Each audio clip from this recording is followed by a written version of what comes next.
الحمد لله وكفى وسلام على عباده الذين اصطفى أما بعد فأعوذ بالله من الشيطان الرجيم واعتصموا بحبل الله جميعا ولا تفرقوا وقال النبي صلى الله عليه وسلم من رأى منكم منكرا فليغيره بيده فإن لم يستطع فبلسانه فإن لم يستطع فبقلبه وذلك ضعف الإيمان صدق الله العلي العظيم وصدق رسوله النبي الكريم ونحن على ذلك من الشاهدين والشاكرين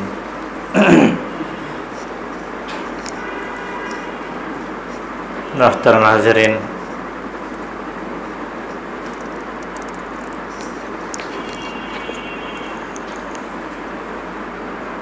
কোরআন পাকের আয়াতের একটা অংশ যেখানে আল্লাহ তাআলা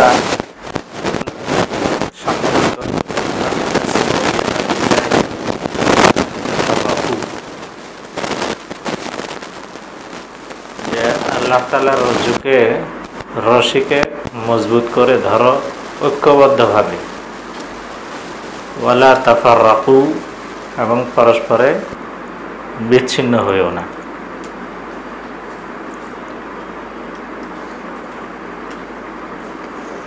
হুজুর আকরাম সাল্লাল্লাহু আলাইহি সাল্লাম ইরশাদ করেছেন ইয়াদুল্লাহি আলাল জামাআহ, মুসলমানদের ঐক্যের উপরে আল্লাহ তাআলার বিশেষ মদদ থাকে। এই ঐক্যবদ্ধ থাকা দ্বারা উদ্দেশ্য কি?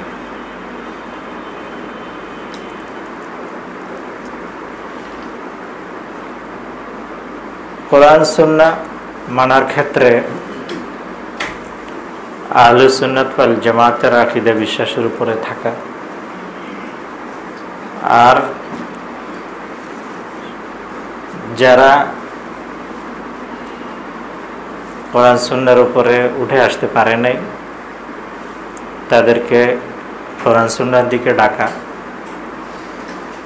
যারা কোরআন সুন্নাহ পরিপন্থী জীবনযাপন করে তাদেরকে ওই বিপদগামীদের থেকে ফিরা রাখা। এই কাজগুলো উম্মতে মুসলিমার সকলেই করবে। এবার এই কাজগুলো করতে গিয়ে মূল লক্ষ্য উদ্দেশ্য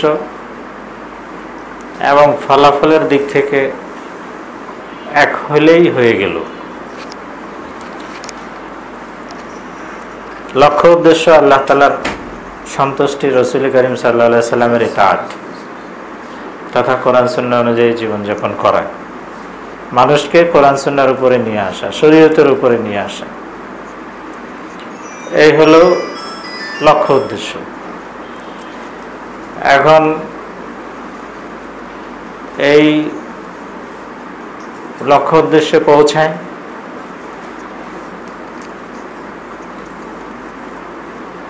এই ক্ষেত্রে যারা যে ধরনের কাজ করবে, যে পন্থায় কাজ করবে তাতে কোনো সমস্যা নেই। সকলকেই একই পন্থায় কাজ করতে হবে। আমর বিল মারুফ নাহি আনিল মুনকার, এটা সকলকে একইভাবে করতে হবে এটা জরুরি না, এবং ভিন্ন ভিন্ন পন্থায় করতে পারে। লক্ষ্য উদ্দেশ্যের ঐক্য, এটাই হলো মূলত ওয়াতাসিমু বিহাবলিল্লাহি জামিআন, যে ঐক্যবদ্ধভাবে আল্লাহ তাআলার রশিকে মজবুত করে ধরে রাখার উদ্দেশ্য। সেই হিসাবে যে যে পন্থায় কাজ করুক, যদি এ নিয়ে পরস্পর বিভেদ না থাকে, বরং যারা যে শুরুতে কাজ করার যোগ্য এবং যার যে পন্থায় কাজ করার সামর্থ্য আছে সে সেভাবে কাজ করে গেল। তো ইজতিমাইয়াতের ক্ষেত্রে, ঐক্যবদ্ধ হওয়ার ক্ষেত্রে এটার মধ্যে কোনো অসুবিধা নাই। কেউ যদি কোরআন সুন্নাহর আলোকে ওয়াজ নসিহত করে মানুষকে কোরআন সুন্নাহর দিকে আনতে পারে, তিনি সেটা করবেন। কেউ যদি লেখালেখির মাধ্যমে আনতে পারে, তাহলে তিনি সেটা করবেন। কেউ যদি নাকি দিনী মাদ্রাসা কায়েম করে মাদ্রাসার মাধ্যমে আনতে পারে, চেষ্টা করে, তাহলে সে সেটা। কেউ জান খরচ করে আনবে, কেউ মাল খরচ করে এই কাজের উপরে মানুষকে নিয়ে আসবে, সবটাই ঠিক আছে। কেউ খানকা কায়েম করে আনবে, এই লক্ষ্য উদ্দেশ্যের সাথে মিল থাকার শর্তে অন্যের বিরোধিতা করতে যাবে না। কিন্তু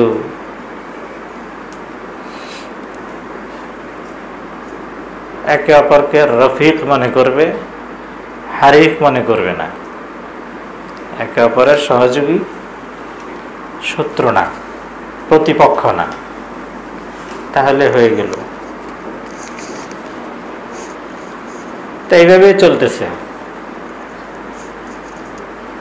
এইভাবেই চলে আসতেছে নিজাম, এবং কিয়ামত পর্যন্ত আল্লাহ তাআলার এই শরীয়তকে, দিন ও শরীয়তকে ঐক্যবদ্ধভাবে ধরে রাখার পদ্ধতি এটাই হবে, এটাই ছিল, এখনো তাই আছে এবং সামনেও তাই থাকবে ইনশাআল্লাহ। এখন রয়ে গেল কিছু কিছু কাজ মাঝে মধ্যে আমাদের দ্বারা হয়ে যায় বা নিয়মিতই হয়ে আসছে, যেগুলো এই ঐক্যের ক্ষেত্রে প্রতিবন্ধক। কিন্তু মুসিবত যে ঐক্যের ক্ষেত্রে প্রতিবন্ধক, কিন্তু নাম দেওয়া হচ্ছে এটা ঐক্যের প্রক্রিয়া, যে নাম দেওয়া হচ্ছে যে এইভাবে ঐক্যবদ্ধভাবে আমরা কি ধরতেছি, আল্লাহর শরীয়তকে ধরতেছি, কিন্তু আসলে এটা ঐক্যকে কি করে, নষ্ট করে, ঐক্যকে নষ্ট করে।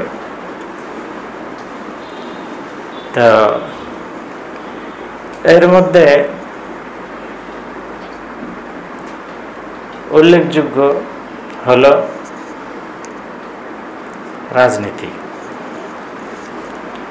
রাজনীতি যেটাকে যারা দিনের জন্য করে, দিনের নামে করে, তাদের উদ্দেশ্য কিন্তু ঐক্যবদ্ধভাবে আল্লাহ তাআলার এই শরীয়তকে কি করা, প্রতিষ্ঠা করা। এটা কিন্তু দাবি, কিন্তু এই দাবির পরিণতিটা কি? এই দাবির পরিণতি হলো ঐক্যকে কি করে, বিনষ্ট করে। এটা ঐক্যের ক্ষেত্রে অন্তরায়। দ্বিতীয় মাসলে আমরা আসবো যে রাজনীতি কাকে বলে। প্রথম আমি বলতেছি যে প্রচলিত রাজনীতি, এই রাজনীতি হলো মুসলমানদের পরস্পরের ঐক্যের ক্ষেত্রে বাধা। একটা ঘটনা মনে পড়তেছে, এক অ্যাডভোকেট সাহেব, উনি একটা ইসলামী দলের কর্মী। তো উনি বলতেছিলেন যে হুজুর আপনি কি, আপনারা রাজনীতি করেন? বলে না, রাজনীতি তো করি না। আসলে রাজনীতি করেন? বললাম না, রাজনীতি তো করি না। তো বললো যে তাইলে আল্লাহ তাআলা যে কোরআনে পাকের মধ্যে বলছেন ওয়াতাসিমু বিহাবলিল্লাহি জামিআন ওয়ালা তাফাররাকু, যে আল্লাহ তাআলার রশিকে মজবুত করে ধরার জন্য ঐক্যবদ্ধভাবে পরস্পর বিচ্ছিন্ন হয়েও না, তা আপনারা তো এটার উপর আমল করেন না। তাহলে কিভাবে হলো এই জিনিসটা? বলে যে সবাই সম্মিলিতভাবে যদি দিন কায়েমের চেষ্টা না করি, তাহলে আয়াতের উপরে তো আমল হয় না। তাই বললাম এটা তো বুঝতে ভুল করছেন। বরং এই যে রাজনীতির কথা বলতেছেন, আমাদের দেশে রাজনীতির দল কয়টা আছে? তখন যে কয়টা ছিল, আরো 20-22 বছর আগের কথা বলছি, তা যে কয়টা ছিল ওই কয়টার কথা আমি উল্লেখ করলাম। বললাম যে সকলেরই তো দাবি একই নাকি, যে সবাই ঐক্যবদ্ধভাবে আল্লাহ তাআলার রশি মজবুত করে ধরতেছে, এই তো। এটা যদি হয় তাহলে আপনাদের দল এতগুলোকে? তখন হুজুর জীবিত ছিলেন, শাইখুল ইসলাম রহমতুল্লাহ আলাইহি জীবিত ছিলেন, যে হুজুরের এক দল, চরমনের পীর সাহেব হুজুরের আরেক দল, তারপরে হাফিজ হুজুর রহমতুল্লাহ আরেক দল, নাজামি ইসলামের আরেক দল। তো এরকম যখন সবার উদ্দেশ্য হলো ঐক্যবদ্ধভাবে আল্লাহর রশিকে মজবুত করে ধরা, তা দল এতগুলোকে আপনাদের পক্ষে কি এটা সম্ভব যে সবাই মিলে একদল হয়ে যাবেন? এটা কি সম্ভব? চুপ করে আছে। বললাম বলেন যে সকলে মিলে একদল হয়ে যান, যে কোনো এক দলের নেতৃত্ব মেনে নেন, এতগুলো দল না করে। এটা কি সম্ভব? এটা সম্ভব না। আমি বললাম যে আপনি জবাব দিচ্ছেন না ঠিক, কিন্তু আমি জানি এটা সম্ভব না। তো এটা যখন সম্ভব না হলো, তাহলে আয়াতটা কেমন হলো? এই ক্ষেত্রে আয়াত তো হওয়ার কথা হলো যে আপনাদের কথা অনুযায়ী ওয়াতাসিমু বিহাবলিল্লাহি মুতাফাররিকিনা ওয়ালা তাজতামিউ, যে তোমরা আল্লাহ তাআলার রশিকে মজবুত করে ধরো, বিচ্ছিন্ন বিচ্ছিন্ন ভাবে দলে দলে আলাদা আলাদা হয়ে এবং একত্রিত হইও না। আপনাদের অবস্থাটাতে হলো এমন না। যদি এইভাবে আপনারা দলে দলে বিভক্ত না হইতেন, তাহলে না হয়তো ঐক্যবদ্ধভাবে কি হওয়া, যে এখন এই সকলেই তো, আমি যে কয়টার নাম বললাম, যে কয়টার নাম বলছি এরা তো সকলে আমাদের দেওবন্দি মাসলাকের, আমাদের আকাবের দেওবন্দেরই অনুসারী এবং হক্কানি, সবাই হক্কানি জামাত, হকপন্থী। তা হকপন্থী হওয়ার পরে আপনাদের মধ্যে ঐক্যটা অসম্ভব কেন হইল? এই ভিন্নতা কেন? বহুবারই চেষ্টা করছে সব দল মিলে এক হয়ে যাওয়ার জন্য, এর জন্য ঐক্য জোটও করছে, কিন্তু আসলে কি হয় নাই। ঐক্য জোট করার তো দরকার নেই, সকলে একদল থাকবে। বললেন যে এই ক্ষেত্রে প্রতিবন্ধক হলো আপনাদের রাজনীতি।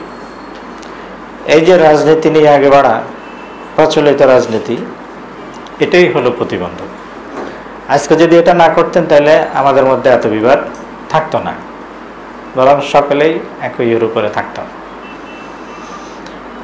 তো যেটা বলতেছিলাম যে সকলেই দিনের কাজ করতেছে, যদি তারটাও আমর বিল মারুফ নাহি আনিল মুনকার হয় এবং সেটা কোনো পন্থায় হয়ে যায় শরীয়ত সমর্থিত এবং গুনাহমুক্ত বৈধ পন্থায় যদি হয়, তাহলে আকাবের আসলাফের তরিকায় হয়, তাহলে সবটাই কি আছে, একই কাজ, একই কাজের বিভিন্ন শাখা।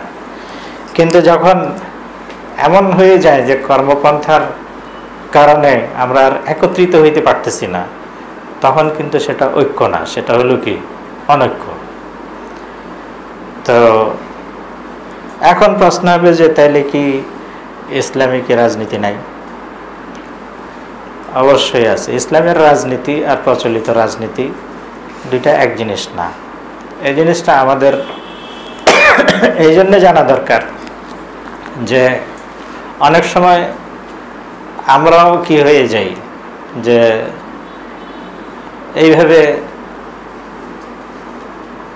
মনে করি যে আমরা একটা গুরুত্বপূর্ণ দিনের গুরুত্বপূর্ণ একটা কাজ থেকে আমরা বিরত থাকি কিংবা বিরত রাখি।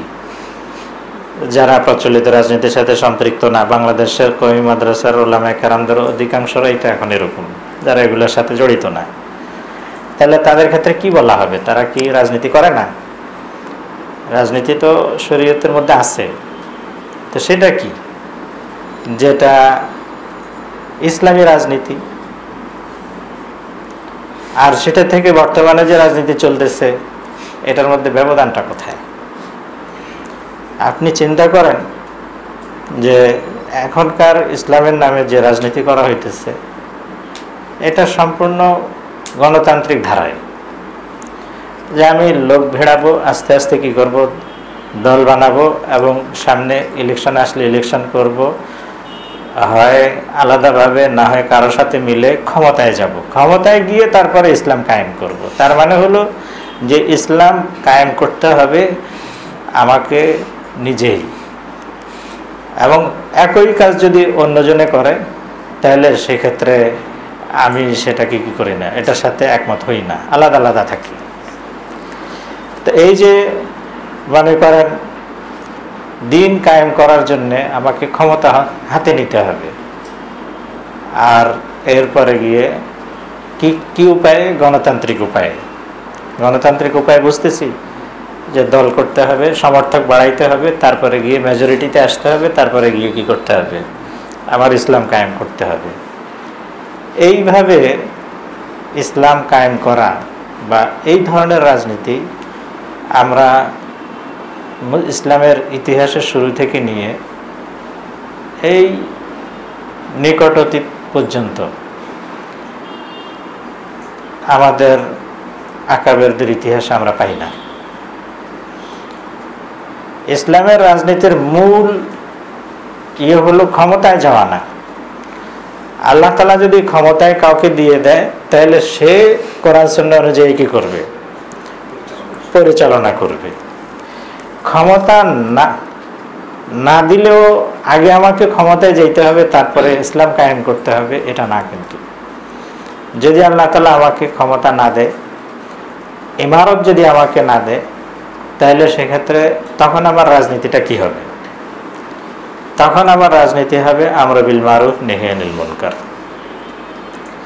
যাদেরকে আল্লাহ তাআলা ক্ষমতায় বসায় রাখছে তাদেরকে কোরআন সুন্নাহ অনুযায়ী চলতে বলতে থাকা, যদি কোরআন সুন্নাহর বিরুদ্ধে কোনো কথা বলে, কোনো কাজ করে, তাহলে সেটার প্রতিবাদ করা, প্রতিবাদ করতে থাকা।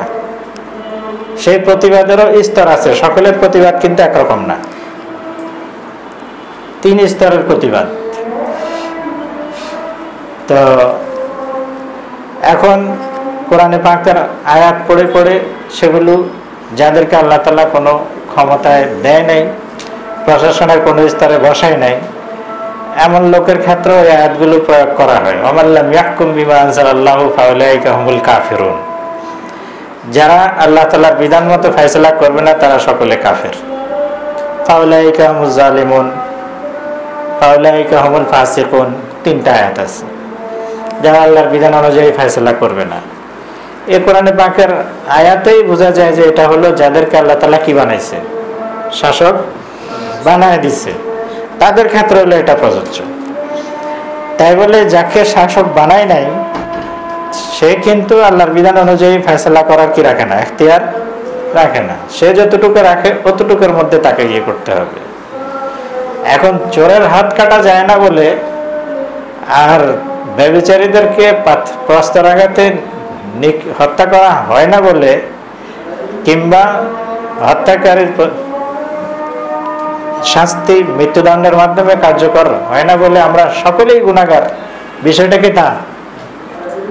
আমরা কিন্তু দেশে যে বিচার ব্যবস্থায় শরী বিচার ব্যবস্থা নাই, এর জন্য আমরা কি দায়ী? আমরা কতটুক দায়ী? চোরের হাত না কাটার জন্য আমরা দায়ী না। চোরের হাত যারা কাটার কি আছে, এখতিয়ার রাখে, তারা দায়ী থাকবে। ব্যভিচারের শাস্তি শরীয়ত সম্মত উপায়ে বাস্তবায়ন না করার জন্য তারা দায়ী থাকবে, সেটার জন্য আমরা দায়ী থাকবো না। কারণ এটা হাকিমকেই বলা হচ্ছে। এখন রয়ে গেল তো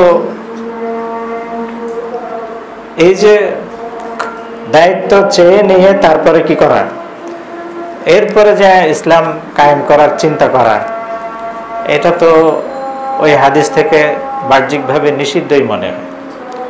লা তাসআলিল ইমারাতা ফাইন্নাকা ইন উতিতাহা আন মাসআলাতিন উকিলতা ইলাইহা ওয়া ইন উতিতাহা আন গায়রি মাসআলাতিন উইনতা আলাইহা। যে দায়িত্ব চেয়ে নিও না, ইমারত চেয়ে নিও না। যদি ইমারত চাওয়ার কারণে পাও তাহলে সেক্ষেত্রে ওটা তোমার হাওলা করে দেওয়া হবে, আল্লাহ তাআলার তরফ থেকে সাহায্য পাওয়া যাবে না। আর যদি না চাওয়ার কারণে পাও, না চাওয়া সত্ত্বেও পাও, তাহলে সেক্ষেত্রে আল্লাহ তাআলার তরফ থেকে কি পাইবা? সাহায্য করা হবে। এই যে বলেন যে লা তাসআলিল ইমারাতা, ইমারত চেয়ে নিও না, এটা বর্তমান প্রচলিত রাজনীতির একদম উল্টা না? একদম উল্টা না? ওখানে ইমারতই চাওয়া হচ্ছে, আর হাদিসে ইমারত চেয়ে নিতে নিষেধ করতেছে। বর্তমানে যারা রাজনীতি করবেন, এছাড়া কোনো উপায় আছে ইমারত চাওয়া ছাড়া? কোনো উপায় নেই, আপনাকে ইমারত চাইতে হবে, ইমারত চাইতে হবে, আপনাকে ভোটে দাঁড়াইতে হবে, ভোটে দাঁড়ায় পোস্টার লাগাইতে হবে যে অমুককে কি করেন, অমুক মার্কায় ভোট দেন, ইসলামের খেদমত করার সুযোগ দেন, এই সব কথা তো লাগাইতে হবে, লাগাইতে হবে না? তা হাদিস কি এভাবে দায়িত্ব চাওয়ার কথা বলছে? বলে নাই তো, এভাবে দায়িত্ব চাইতে তো বলে নাই। যাকে দায়িত্ব দেওয়া হয়েছে তাকে সহযোগিতা করা, যদি সে কোরআন সুন্নাহ অনুযায়ী চলে, আর যদি কোরআন সুন্নাহ অনুযায়ী না চলে তাহলে তার বিরোধিতা করা, তারপর তাকে প্রতিবাদ করা, প্রতিহত করা, স্তর হিসাবে যার যতটুকু দায়িত্ব। তাহলে কথাগুলো একটু মানে ইয়ের হয়ে যাচ্ছে, মানে শাস্ত্রীয় কথা হয়ে যাচ্ছে, একটু খেয়াল করে বুঝতে হবে যে যেখানে হাদিসে পাকের মধ্যে ইমারত চাইতে কি করছেন, নিষেধ করছেন, সে জায়গায় প্রচলিত রাজনীতিতে ইমারত চাওয়াটাই হলো রাজনীতি। তাহলে ইসলামী রাজনীতি হয় কি করে, কি করে হয় সেটা? আপনি চেয়ারম্যান হইতে চাইবেন, আপনি পার্লামেন্ট মেম্বার হইতে চাইবেন, তারপরে প্রধানমন্ত্রী হইতে চাইবেন, এই চাওয়া এটা তো ইসলাম বলে নাই। এখানে যে লা তাসালিল ইমারাতা, ইমারত চেয়ে নিও না, এটা কার জন্য বলা হয়েছে, কোন ইমারত সেটা? এটা কি তবলিগি আমির? এত ইমারত মানে হলো প্রশাসনিক পদ, এটা চেয়ে নিও না।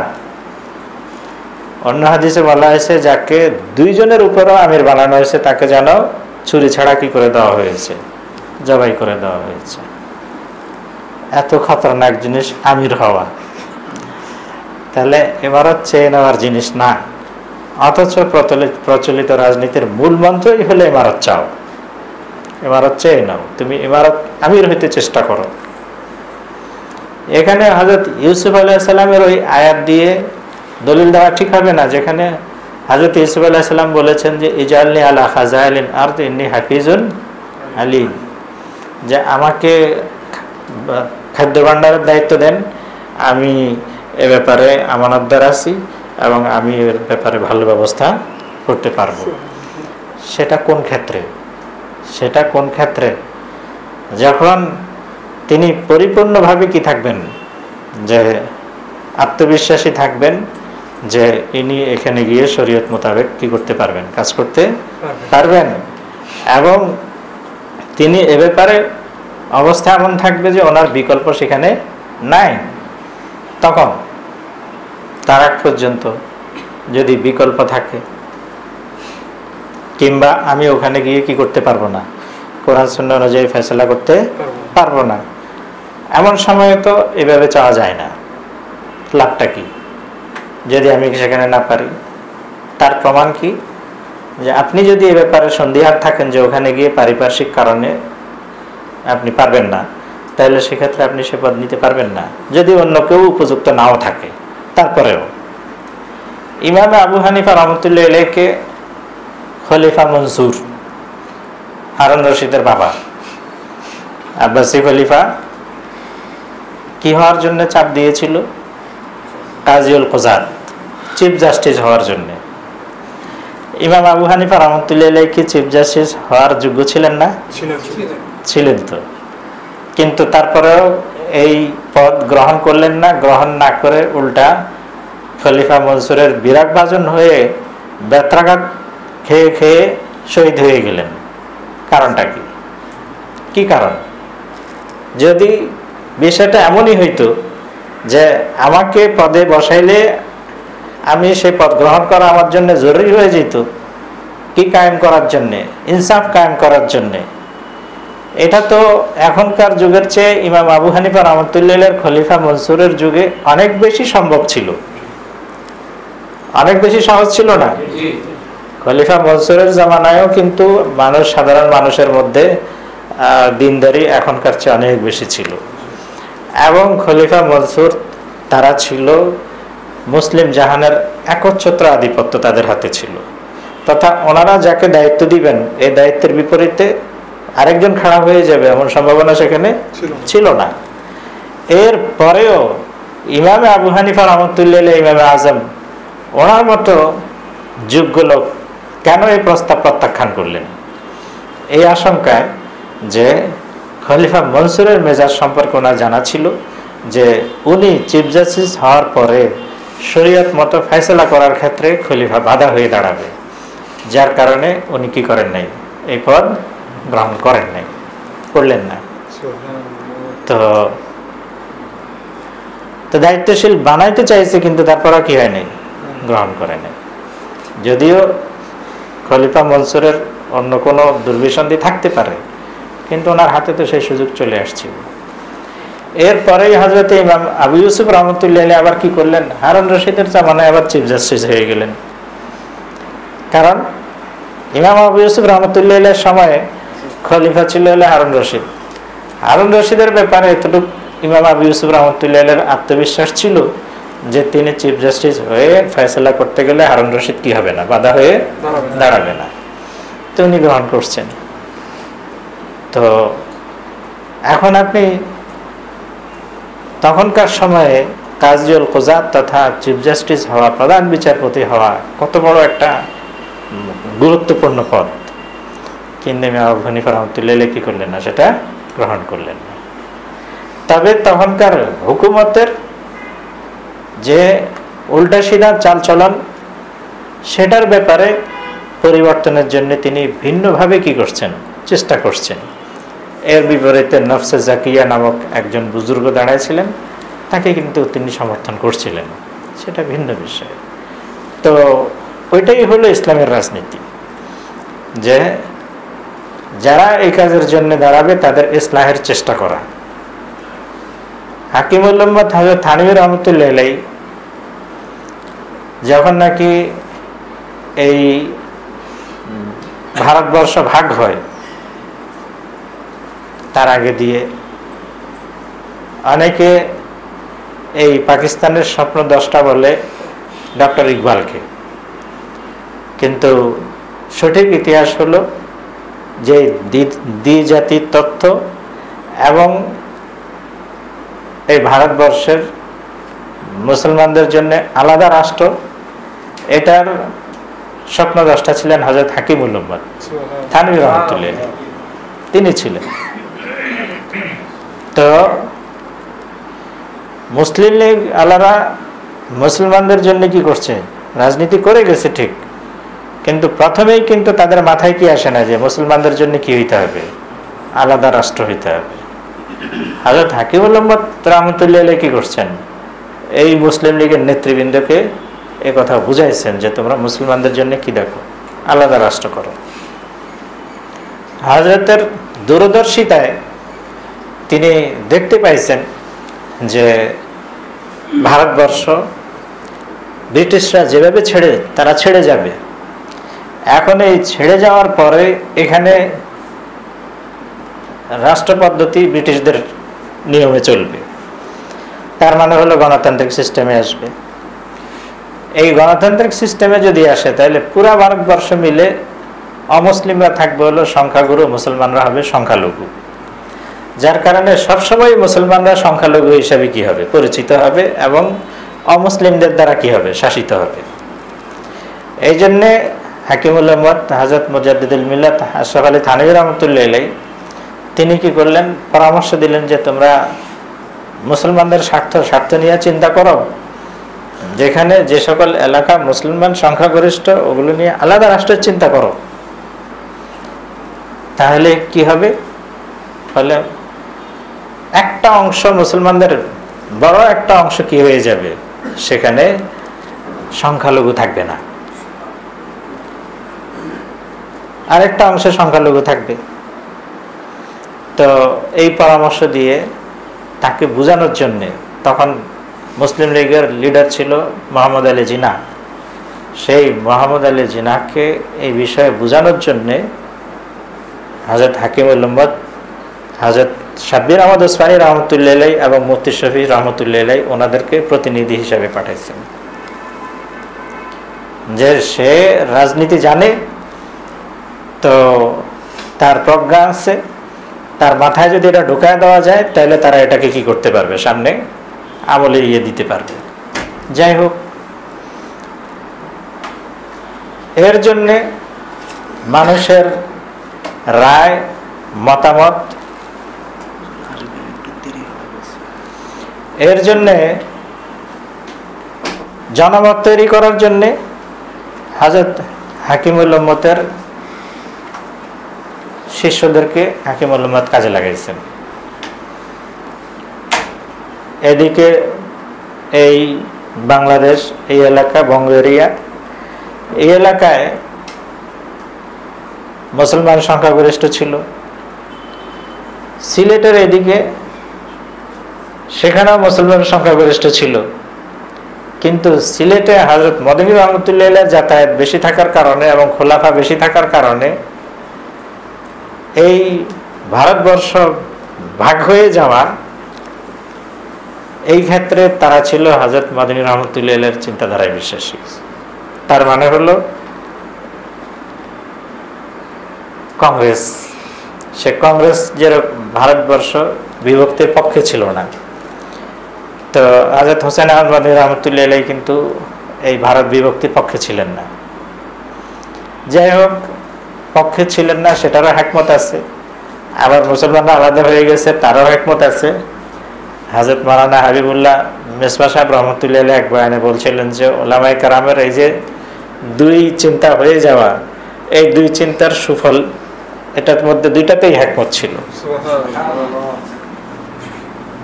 তো যাই হোক, সিলেটের ওই অঞ্চলে মুসলমানদের বিশাল সংখ্যা, কিন্তু এই ক্ষেত্রে এই বিভক্তির পক্ষে না। এদেরকে বোঝানোর জন্যে হযরত হাকিমুল উম্মত থানভী রহমতুল্লাহ আলাইহি দায়িত্ব দিলেন হযরত আতহার আলী সাহেব রহমতুল্লাহ আলাইহি এবং হযরত জাফর আহমদ উসমানী রহমতুল্লাহ আলাইহি ওনাদেরকে। ওনারা কি করলেন, এই এলাকায় সভা সমিতি করে জনগণকে বুঝায়া বুঝায়া এর মধ্যে নিয়ে আসছেন। কারণ এই বিভক্তির জন্যে ইংরেজ সরকার বলেছিল যে গণভোট হবে। গণভোটে যদি কি হয়, যে এলাকা কি করবে, পাশ করবে, অর্থাৎ বিভক্তির পক্ষে ভোট বেশি পড়লে ওই এলাকা কি হবে, আলাদা হবে। ঠিক পাকিস্তানে সীমান্ত অঞ্চলে ওই যে পাঠান যারা আছে, এই সীমান্ত অঞ্চলে সুবায়ে সারহাদ যাকে বলে, এই সীমান্ত অঞ্চলে এবং বেলুচিস্তানে ওই এলাকায়ও হযরত মদনী রহমতুল্লাহ আলাইহি খোলাফা এবং শাগির্দ ওই রাজনীতির লোক কি ছিল, বেশি ছিল। তো বড় সমস্যা যে ওই দিক দিয়ে বেলুচিস্তান, তারপরে এই কি বলে এটাকে সারহাদি এলাকা, সীমান্ত অঞ্চল, এই এলাকায়ও বিশাল একটা অংশ। তার মানে গণভোট দিলে বিভক্তির পক্ষ ফেল করবে, অথচ মুসলমান বেশি। সেখানে জনমত তৈরি করার জন্য হাকিমুল উম্মত দায়িত্ব দিলেন কাকে, হযরত মুফতি শফি সাহেব রহমতুল্লাহ আলাইহি এবং হযরত ইদ্রিস কান্দুলী রহমতুল্লাহ আলাইহি ওনাদেরকে। তারা ওখানে দিনে কত সভা করছেন, এগুলো করে জনমত তৈরি করে এরপরে যখন গণভোট হলো, তাহলে এই সিলেটের লোকেরাও এবং ওইদিকে বেলুচিস্তান এবং সুবাহে সারহাদের লোক যে আছে সেখানে কি হলো, জনমতে এই গণভোটের মধ্যে বিভক্তির, অর্থাৎ মুসলমানদের আলাদা রাষ্ট্রের হয়ে গেল, ভোট বেশি পড়ে গেল। তো এই যে হযরত হাকিমুল উম্মত কি করলেন, এই কাজে লাগাইলেন, এটা কিন্তু পুরাটাই রাজনীতি ছিল। রাজনীতি না, রাজনীতি ছিল। কিন্তু যাদেরকে কাজে লাগাইলেন হযরত শাব্বির আহমদ উসমানী রহমতুল্লাহ আলাইহি, তারপরে গিয়ে হযরত মুফতি শফি সাহেব রহমতুল্লাহ আলাইহি, জাফর আহমদ উসমানী রহমতুল্লাহ আলাইহি, আতহার আলী রহমতুল্লাহ আলাইহি, এই যে ওনারা ছিলেন, তো ওনারা কি করছেন বলে, ওনারা এই দায়িত্ব শেষ করার পরে সকলে যার যার কাজে চলে গেছেন।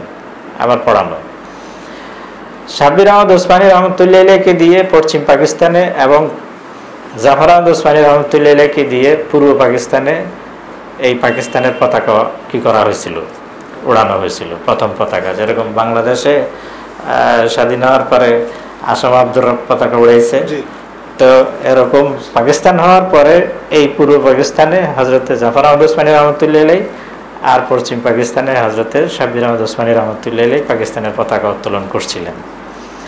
চিন্তা করেন যে তারা রাজনৈতিক দিক থেকে কত উপরে গণ্য হইতেন। চাইলে ওনারা দু একটা পদ কি করতে পারতেন, নিতে পারতেন। পদ নিয়ে তারপরে বলে পাকিস্তান কায়েম করে দিচ্ছেন, এখন পাকিস্তান চালাইতে হবে না, এই পাকিস্তান চালানোর জন্য একটা গুরুত্বপূর্ণ মন্ত্রিত্ব ইত্যাদি এগুলো নিতে পারতেন না ওনারা? মুফতি শফি সাহেব রহমতুল্লাহ যদি একটা কি চাইতেন, একটা পদ চাইতেন, দিতে বাধ্য হইতো। জাফর আহমদ হোসেনী রহমতুল্লাহ একটা পদ চাইলে দিতে বাধ্য হইতো। সাব্বির আহমদ ওসমানী রহমতুল্লাহ যদি একটা গুরুত্বপূর্ণ পদ চাইতেন তাহলে অবশ্যই গুরুত্বপূর্ণ পদ দেওয়া হইতো, কারণ পাকিস্তান প্রতিষ্ঠার ক্ষেত্রে ওনাদের অবদান অনস্বীকার্য, পদ দিতে বাধ্য হইতো। হোসেন শহীদ সরওয়ার্দী মুফতি শফি সাহেব রহমতুল্লাহের সঙ্গে দেখা করার জন্য লাইন ধরে বসে থাকতো, সময় নিতে হইতো দেখা করার জন্য। ওনারা একটা রাষ্ট্রীয় পদ চাইলে পাইতেন, কিন্তু যে হ্যাঁ ওখানে পদে অধিষ্ঠিত হয়ে তারপরে কি করতে হবে, ইসলাম কায়েম করতে হবে। ওনারা বুঝতেন যে ওখানে গেলে ইমাম আবু হানিফা রহমতুল্লাহ যে আশঙ্কায় খলিফা মনসুরের কাজিউল কুযাতের পদ নিতে অস্বীকার করলেন, ঠিক এই ধরনের সমস্যা এখানে আরো বেশি। ওখানে গিয়ে ওদের তাবে হওয়া ছাড়া, অনুগত হওয়া ছাড়া ওদের উপরে প্রভাব খাটানোর দিন নাই, যার কারণে ওনারা বাহির থেকেই চেষ্টা করছেন। এই চেষ্টা করার কারণে ওনাদের আজীবন চেষ্টা করার সুযোগটা কি ছিল, উন্মুক্ত ছিল। যেই আসছে ক্ষমতার উত্থান পতন সবকিছুই তার, যারা ক্ষমতাসীন আছে তাদের মধ্যে কামড়া কামড়ে যা আছে তাদের মধ্যে, ইনাদের ওলামায়ে কেরামের নসিহত করার জায়গা সবসময় খোলা। এবার যেই আসুক না কেন ক্ষমতায়, বিরোধিতা করার জায়গা খোলা, বিরোধিতা করার জায়গা তাদের কি আছে, রাস্তাও খোলা। সমর্থন করার, বিরোধিতা করার, সংশোধনের ইসলামের কথা বলার রাস্তা খোলা। তো আমরা যেটা মনে করি যে ইসলামের রাজনীতিটা এমনই হওয়া উচিত যে আমর বিল মারুফ নাহি আনিল মুনকার যারা শাসকবর্গ আছে তাদের ক্ষেত্রে করা, এটাই হলো ইসলামের রাজনীতি। তথা যারা রাজ্য ক্ষমতায় আছে, রাজ্য শাসনে আছে, উপর থেকে নিচ পর্যন্ত যার যেখানে সুযোগ, যতটুকু পর্যন্ত পৌঁছার সুযোগ, সেই স্তরে আমর বিল মারুফ নাহি আনিল মুনকারের কাজ করা, এটাই হলো ইসলামের রাজনীতি। এবং এই সুযোগটা ততক্ষণই আপনি পাবেন যতক্ষণ পর্যন্ত আপনি তাদের প্রতিপক্ষ না হবেন। যতদিন পর্যন্ত আপনি তাদের প্রতিপক্ষ না হবেন। প্রতিপক্ষ হওয়ার অর্থ হলো যে আপনি যদি নিজেই সে চেয়ারটা টান দেন তাহলে কি হয়ে গেলেন, প্রতিপক্ষ হয়ে গেলেন। তখন আর আপনার নসিহত করার কি থাকবে না, জায়গা থাকবে না। কথার কথা, আপনি যদি আজকে বিএনপি পন্থী হন তাহলে আওয়ামী লীগ পন্থী শাসকদেরকে কি করতে পারবেন না, নসিহত করার সুযোগ থাকবে না, থাকবে না। আবার যদি আওয়ামী লীগ পন্থী রাজনীতিবিদ হন তাহলে আবার বিএনপি পন্থী শাসকদেরকে কি করতে পারবেন না, নসিহত করার সুযোগ পাবেন না। কিন্তু যদি আপনি নির্বাচনই করেন না, আপনার অবস্থাটা এমন যে আপনি শাসন ক্ষেত্রে এবং জাতীয় পর্যায়ে শাসকবর্গের পক্ষ থেকে যে কোনো অন্যায় কাজ হবে, অন্যায় পদক্ষেপ হবে, আপনি তার বিরোধিতা করতে চান। এবার সেটা আওয়ামী লীগ হোক আর জাম লীগ হোক, যেই লীগই হোক না কেন, আপনার এই পদ যদি আপনি বন্ধ করতে না চান তাহলে আপনাকে হইতে হবে কি, আপনি দলবাজি করতে পারবেন না। যদি দলবাজি করেন তাহলে সেক্ষেত্রে আপনার এই পদ কি হয়ে গেল, বন্ধ হয়ে গেল। কোনো ক্ষেত্রেই না। আপনি যার সঙ্গে যুক্ত হলেন তার কাছে থাকলেন অধীন হয়ে, আর যার সঙ্গে যুক্ত হলেন না তার কাছে থাকলেন শত্রু হয়ে। এক জায়গায় অধীন, আরেক জায়গায় কি শত্রু। আপনার কথা কে শুনে, কে শুনে? কেউ শুনবে না। শুনছে? শুনবে না। আমাদের দেশে ইসলামী রাজনীতির নাম নিয়ে জান কোরবান করে ফেলে শত শত লোক। এমন লোকরা যখন নাকি বিগত কোনো এক সরকারের সময় যখন ক্ষমতার গুরুত্বপূর্ণ অংশীদার হয়েছে এবং মন্ত্রিত্ব, কয়েকটা মন্ত্রিত্ব বাগায় নিচ্ছে এবং গুরুত্বপূর্ণ মন্ত্রণালয়, সেই লোককে যখন নাকি জিজ্ঞেস করা হলো যে কাদিয়ানীদেরকে অমুসলিম ঘোষণার ব্যাপারে আপনাদের পদক্ষেপটা কি, এখন তো আপনারা কিসে আছেন, ভিতরে আছেন, পরিষ্কার জবাব দিছে সেই লোক যে আমরা কাদিয়ানীদেরকে অমুসলিম ঘোষণার জন্য সরকারের অংশ হই নাই।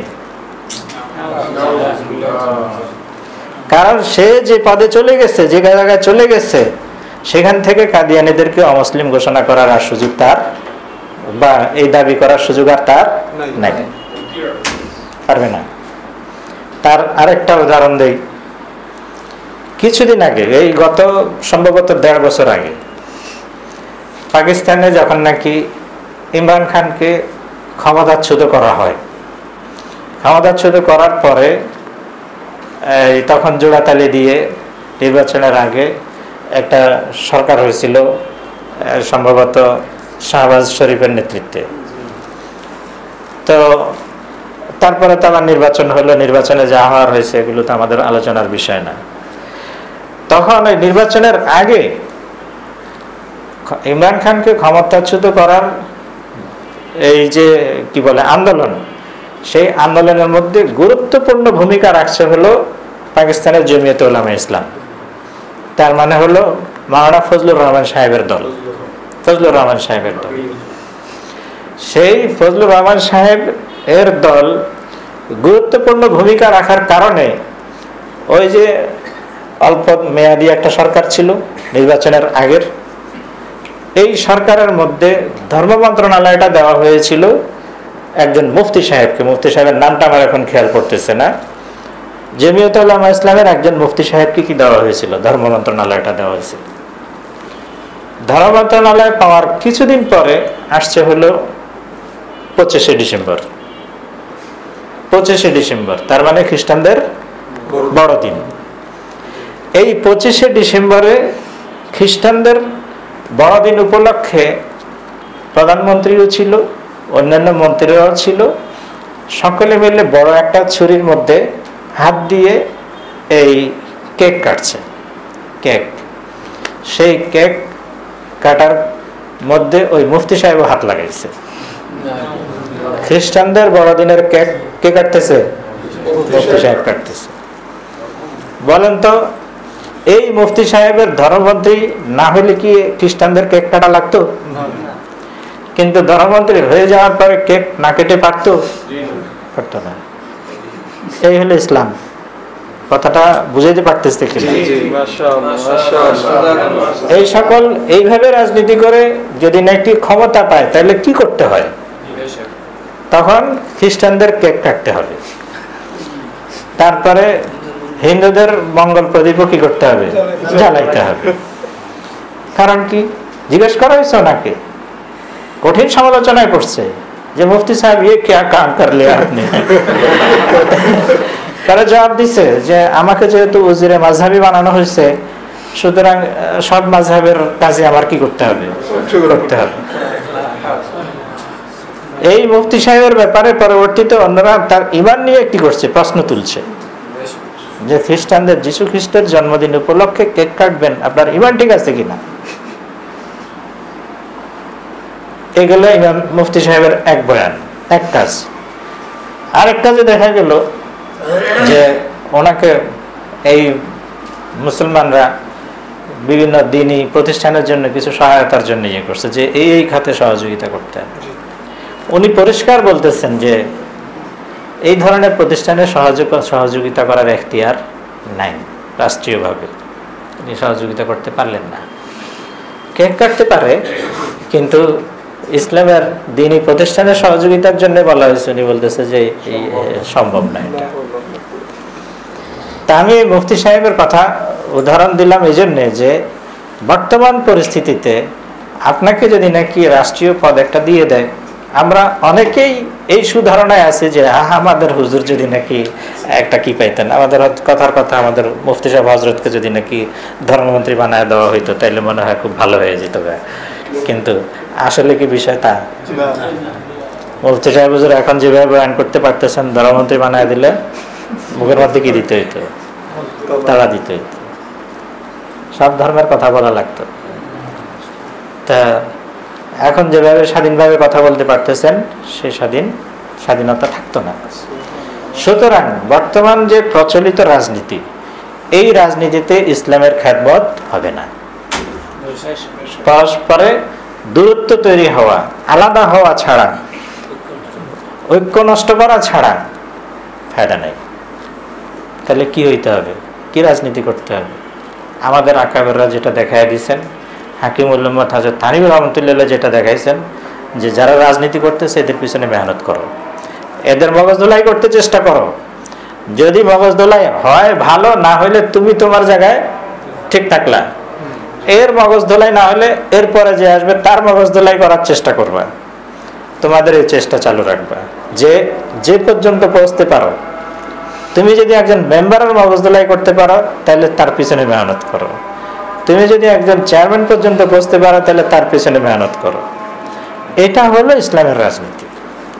চিন্তা করেন যে এইভাবে যদি নাকি আমাদের ওলামায়ে কেরামরা রাজনীতি করতো, তাহলে সেক্ষেত্রে কোন দলের সাথে তাদের শত্রুতার সম্পর্ক হইতো? শত্রুতার সম্পর্ক হইতো না। সব দলকেই তো সমানভাবে নসিহত করতে পারত, কিন্তু এখন তো সেটা পারবে না। তাহলে সীমাবদ্ধতাটা কি করলাম? নিজেরা তৈরি করলাম, স্বাধীনতাটা নিজেটা নষ্ট করলাম। এখন এইভাবে কুরসিতে যাওয়া, ক্ষমতায় যাওয়ার জন্য চেষ্টা করা ইসলাম কায়েমের জন্যই বুঝলাম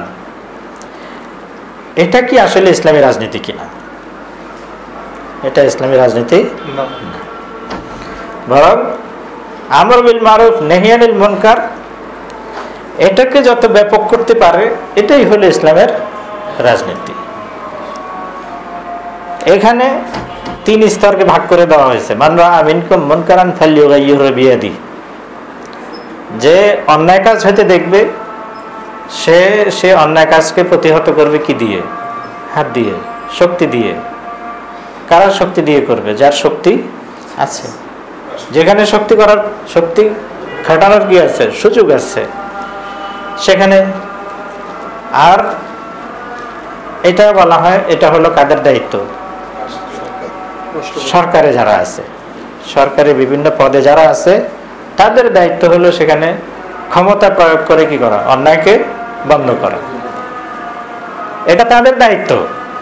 যে অন্যায় কাজ হচ্ছে, জাতীয় পর্যায়ে অন্যায় কাজ হচ্ছে, সেই জাতীয় পর্যায়ের অন্যায় কাজকে শক্তি প্রয়োগ করে বন্ধ করা, আইন প্রয়োগ করে বন্ধ করা, শাস্তি দিয়ে বন্ধ করা, এটা হলো শাসক বর্গের দায়িত্ব, যার কাছে সেই শক্তি আছে। ফাইল্লাম ইয়াস্তাতি ফাবিলিসানিহি, যদি তার সেই শক্তি না থাকে, সে শ্রেণীর লোক না, তাহলে এমন না যে উপরের শ্রেণীর কাজ তার উপরে চলে আসবে, বরং তার একটা কাজ আছে। তার কাজ হলো ফাবিলিসানিহি, সে তার জবান দ্বারা কি করবে? অন্যায়কে প্রতিহত করবে। এটা হলো ওলামায়ে কেরামের কাজ। কাদের কাজ? ওলামায়ে কেরামের কাজ। ওলামায়ে কেরাম যতক্ষণ পর্যন্ত জবান দিয়ে, দালাইল দিয়ে কি করতে পারে? অন্যায়কে বন্ধ করার সুযোগ পায়, সেটা কাজে লাগাবে হিকমতের সাথে। হিকমত অবলম্বন করতে হবে। হিকমত অবলম্বন করার উদাহরণ দেই। হযরতে সম্ভবত আব্দুল্লাহ ইবনে মুগাফফাল রাদিয়াল্লাহু তাআলা আনহু, উনি অসুস্থ হইলেন। অসুস্থ হওয়ার পরে ওবায়দুল্লাহ বিন জিয়াদ তখন কি ছিল? ক্ষমতাসীন ছিল। তো আসছে দেখা করার জন্য। যখন আসছেন তখন হযরতে আব্দুল্লাহ ইবনে মুগাফফাল রাদিয়াল্লাহু তাআলা আনহু বলতেছেন যে হুজুর আকরাম সাল্লাল্লাহু আলাইহি সাল্লাম থেকে একটা রওয়ায়াত শুনছি, সেটা আমি এখন তোমাকে বলে যাচ্ছি, যে আল্লাহ তাআলা যাকে এই রাজ্য শাসন করার ক্ষমতা দান করছে, সে যদি তার প্রজাদের হক ঠিক মতো আদায় করতে না পারে তাহলে তার জন্য জান্নাত হারাম। তো এটা শোনার পরে সে বলল যে এই কথা এতদিন কইলেন না কেন, এতদিন বললেন না কেন? তো তখন উনি জবাব দিলেন যে আমি যদি জানতাম যে আরো কিছুদিন বাঁচবো তাহলে আজকেও বলতাম না।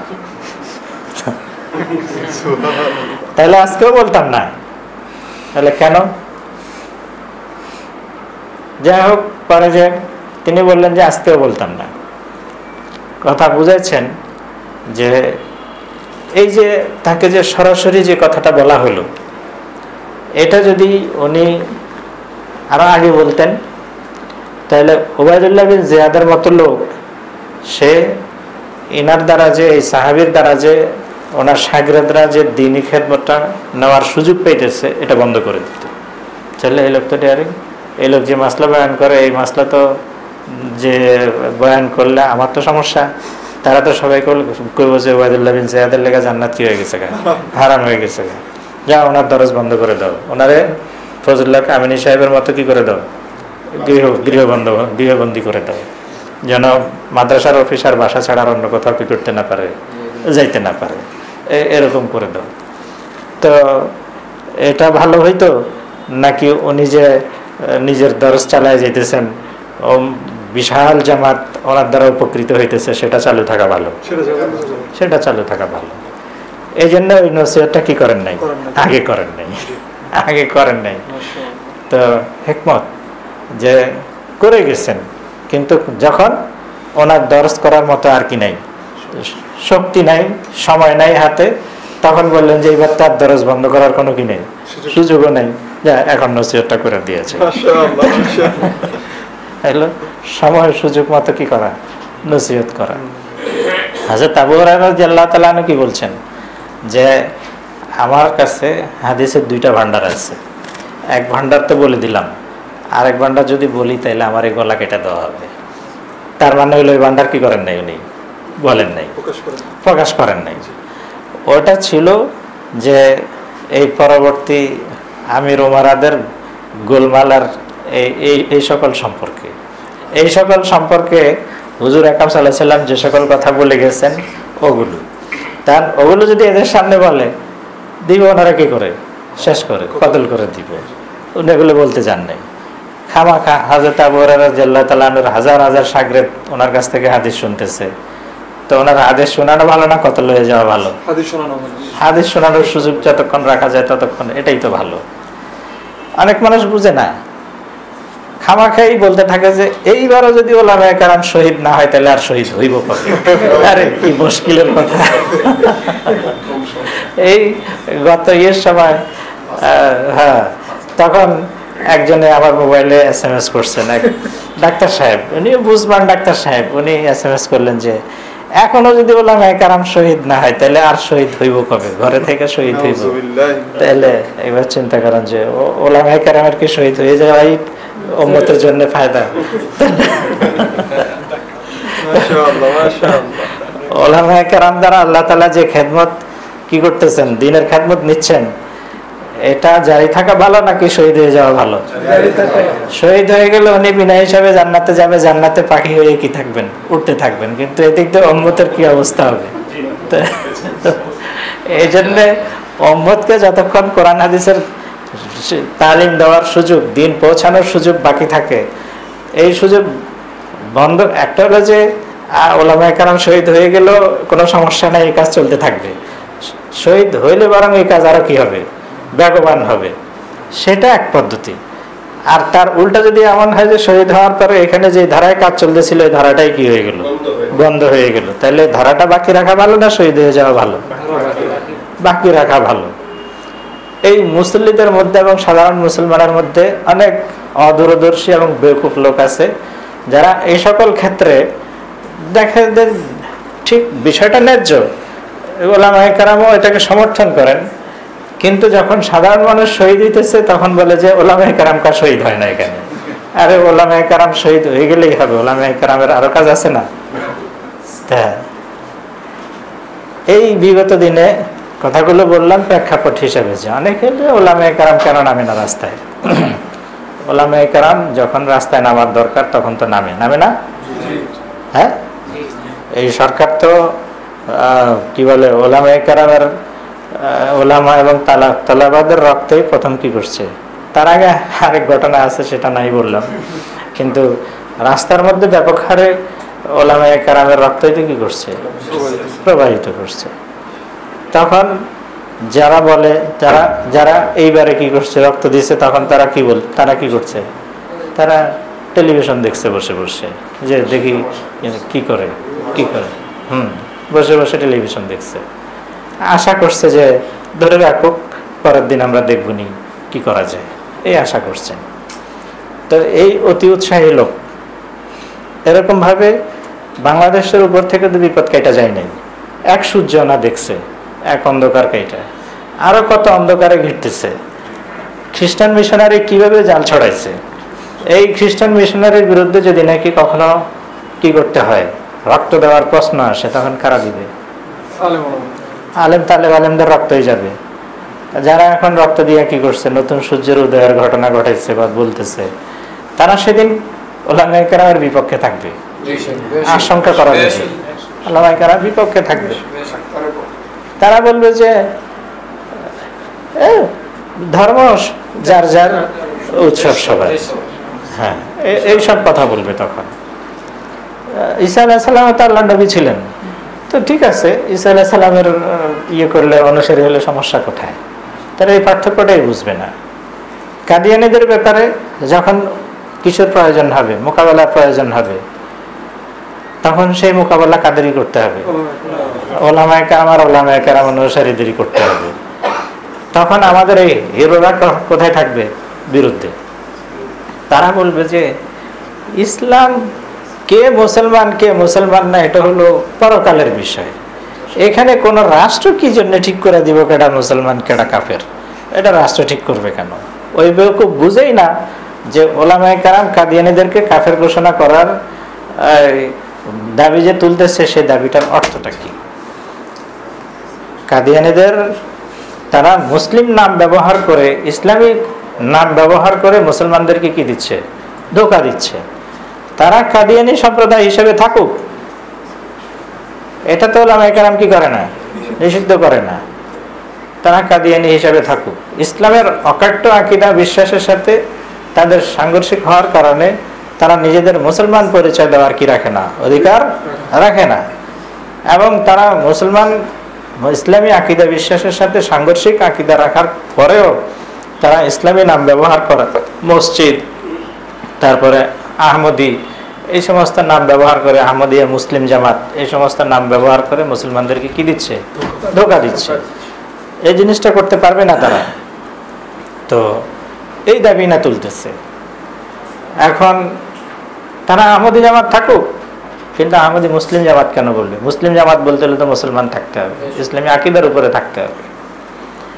আপনি 100 জন জেনারেল শিক্ষিত যারা দিনদার না, তাদের সামনে কথাটা তুলে ধরেন, কেউই আপনার সাথে একমত হবে না, কেউই একমত হবে না। বলবে যে তারা কাফের না মুসলমান, এটা আল্লাহ ঠিক করে দিব, এটা সরকারে ঠিক করানোর কি হলো, এটা নিয়ে ইয়ে করানোর দরকারটা কি? তো তার মানে এই কাদিয়ানীদের মোকাবেলায় আপনার সেই বিবাড়িয়া থেকে যে তাদের আস্তানা কি করে দেওয়া হইলো, সেখান থেকে তাড়ায় দেওয়া হইলো। এখন তাদের আস্তানা বিভিন্ন জায়গায় ছড়ায় ছিটে আছে, গাইবান্ধায় আছে, পঞ্চগড়ে আছে, বিভিন্ন জায়গায়, আবার এদিক দিয়ে শরণখোলা, কি বলে না, কি বলে যে ইয়েতে সাতক্ষীরার দিকে আছে, বিভিন্ন জায়গায়। যে এইসব এক সময় মোকাবেলা এটা আসবে, তখন মোকাবেলা কারা করবে? আলেমদেরই করতে হবে। তাই আলেমদেরকে কি শুধু এই কোটা লোটা লইয়া আন্দোলন করে মরে গেলেই হবে? হ্যাঁ, এর চেয়ে আরো গুরুত্বপূর্ণ কাজে তাদের রক্ত রিজার্ভ রাখতে হবে না? তো এইসব না বুঝা খালি এটাতেও নামে না কেন, এটাতেও নামে না কেন? আরে এটাতে যারা নামতেছে নামুক, এটা যদি তাদের ন্যায্য দাবি হয়ে থাকে আমরা তার সমর্থক। কিন্তু আলেম তালেব আলেমদের রক্তের দাম আরো বেশি, দিনদারদের রক্তের দাম আরো বেশি। আরো গুরুত্বপূর্ণ কাজে সেটা কি করতে হবে? রিজার্ভ রাখতে হবে, ওখানে লাগবে সেটা। সেদিন কি করবে না, এরা হবে আমাদের সমর্থকও হবে না, এরা আমাদের প্রতিপক্ষ হয়ে যাবে, প্রতিপক্ষ হয়ে যাবে। আফসোস হয় যে আমাদের দ্বীনি ঘরানার মানুষেরও এই জিনিসটা মাথায় আসে না। না এসা গড়ে কয় যে এখনো যদি শহীদ না হয় তাহলে শহীদ হইব আর কবে? শহীদ না হয়েছে কবে?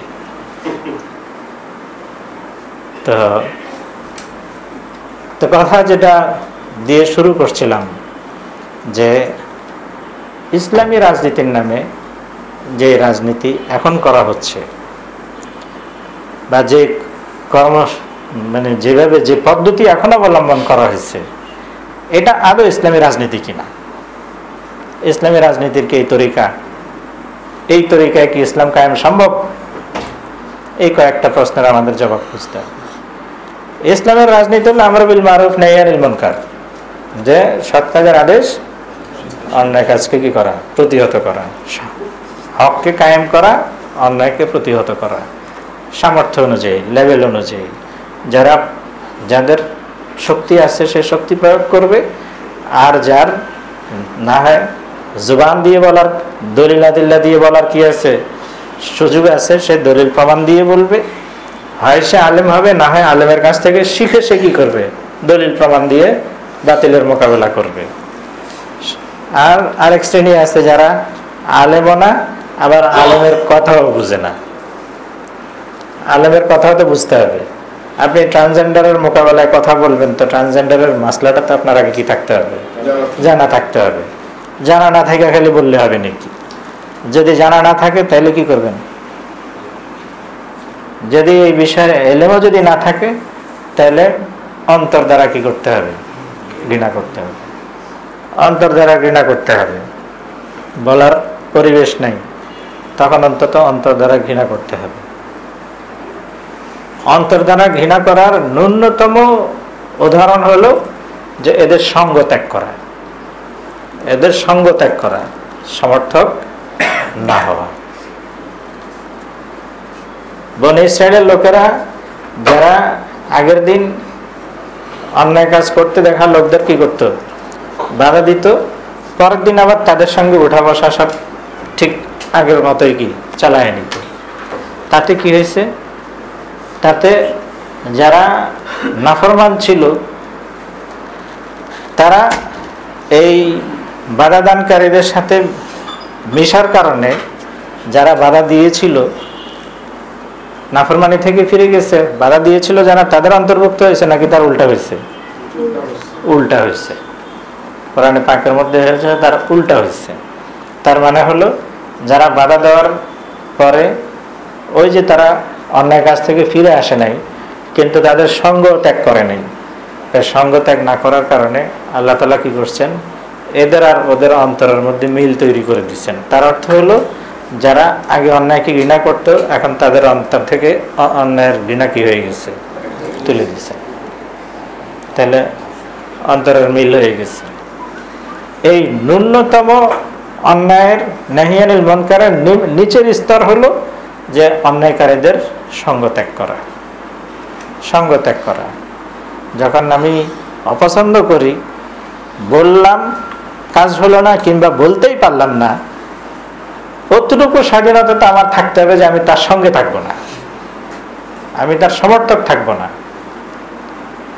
এই যে শেষের স্তর, এই শেষের স্তরের উপর ভিত্তি করে আমাদের দেশের যারা বিভিন্ন রাজনৈতিক দলের সমর্থক আছে, পদের কথা বলছি না, বিভিন্ন পদস্থ লোকের কথা বলছি না, যারা সমর্থক, এদের উপরে আফসোস হয় যে এরা যখন দেখে যে তাদের দলের লোকেরা অন্যায় করতেছে, বাধা দিতে না পারুক, অন্তত সমর্থনটা তো কি করতে পারে, উঠায় নিতে পারে, সঙ্গটা তো ত্যাগ করতে পারে। কিন্তু রাজনীতি এমন একটা খারাপ জিনিস যে এখানে অন্যায় দেখার পরে বাধা দেওয়া তো দূরের কথা, সঙ্গ ত্যাগ করাটাও কি তারা জরুরি মনে করে না। যত কিছুই হোক, শেষ দিন পর্যন্ত কি করে যেতে হবে, সমর্থন করে যেতে হবে। এটা কেন? অন্যায় মাথায় ধরে না।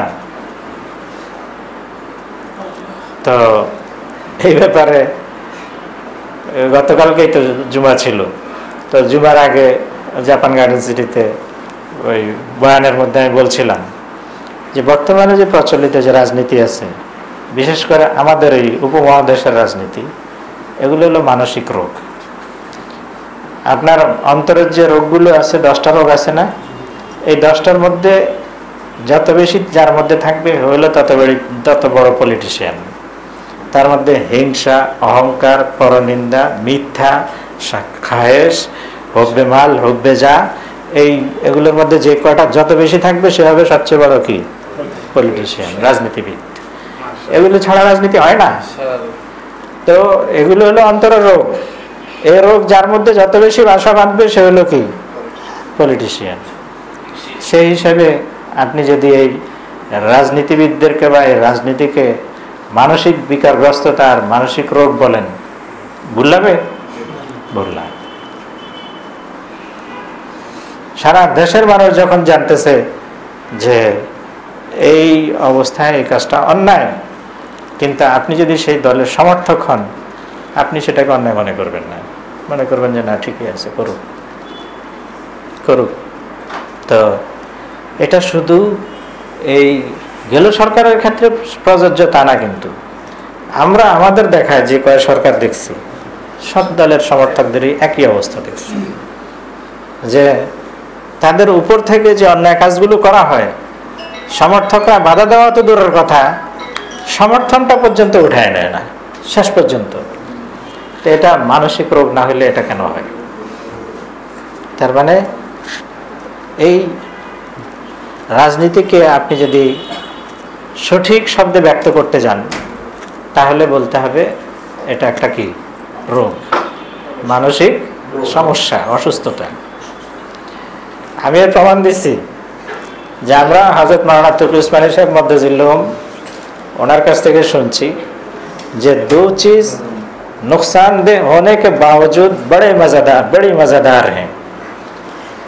তো বলছে দুইটা জিনিস ক্ষতিকর হওয়া সত্ত্বেও খুব মজাদার, তো আনন্দদায়ক, এক খাজ আর এক রাজ। একটা হলো চুলকানি আর একটা হলো রাজনীতি, একটা হলো চুলকানি আর একটা কে রাজনীতি। চুলকাইতেই আছে, এটাকে একটু পরে কি ভালো লাগবে না? জ্বলা শুরু হবে, জ্বলা তো এর পরে, কিন্তু যতক্ষণ চুলকায় ততক্ষণ কি লাগে? মজাই লাগে। আপনি একজনকে একটা কটন বাড দিয়ে দেখবেন যে কান চুলকাইতে আছে, আরে কি মনোযোগ দিয়ে কান চুলকাইতে আছে, কিন্তু কিছুক্ষণ পরে কানে কি হবে? ইনফেকশন হবে। এমনি কানের ডাক্তাররা বলে যে খবরদার, কানে ময়লা হোক, পানি জমুক, যাই জমুক, কটন বাড কিন্তু কি দিবেন না।